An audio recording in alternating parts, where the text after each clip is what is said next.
And guys, meron akong gustong i-share sa inyo about dito sa ating SSS, kung paano tayo mag-enroll ng ating disbursement account dito sa ating SSS. So halimbawa guys, kung wala pa kayong disbursement account, pwede nyo sundan yung ating video tutorial para mag-guide ko kayo. Una, ilagin natin yung ating account. And guys, so nakapaglagay na tayo dito sa ating account. Then hanapin natin yung services. Ito siya guys.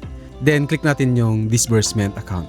Then click natin tong I certify that. Then proceed. Meron tayong dalang pagpipilian dito guys, yung bank saka e-wallet, RTC or CPO. Pero depende guys kung saan nyo ito gagamitin, yung inyong disbursement account. Kung sakaling gagamitin nyo ito para sa loan sa SSS, so ang kailangan nyong i-register yung bank. Kasi ang e-wallet, hindi sila tumatanggap ng e-wallet para gamitin natin na disbursement para dun sa ating loan. Required na bank yung gagamitin natin. Pero kung gamitin natin itong disbursement na ito para sa ating mga benefits sa SSS, like sickness benefits, retirement, so pwede natin gamitin itong e-wallet o RTC CPO.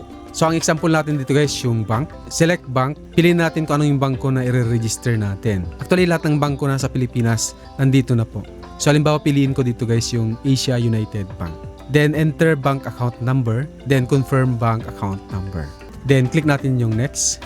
Ayun guys, nandito na tayo sa pag-upload ng mga documents. Attach readable colored image or JPEG or PDF format. Maximum size is 3 MB. So kailangan hindi lalagpas sa 3 MB yung i-upload natin na picture. So i-select natin guys yung proof of account. And so since ang gagamitin ko dito guys yung screenshot of online mobile banking account. So ito yung example niya guys. Kailangan kita yung full name saka yung bank account number natin.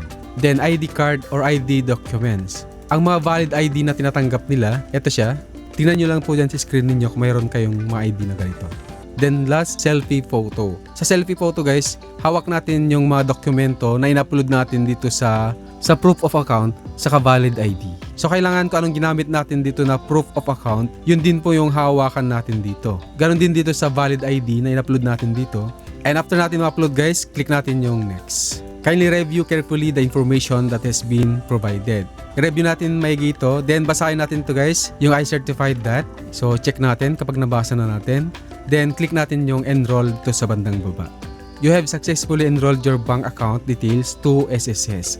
So click natin yung done. Ayan. So may nakalagay na dito guys na for branch approval. Ayan guys, so meron na tayong natanggap na email from SSS.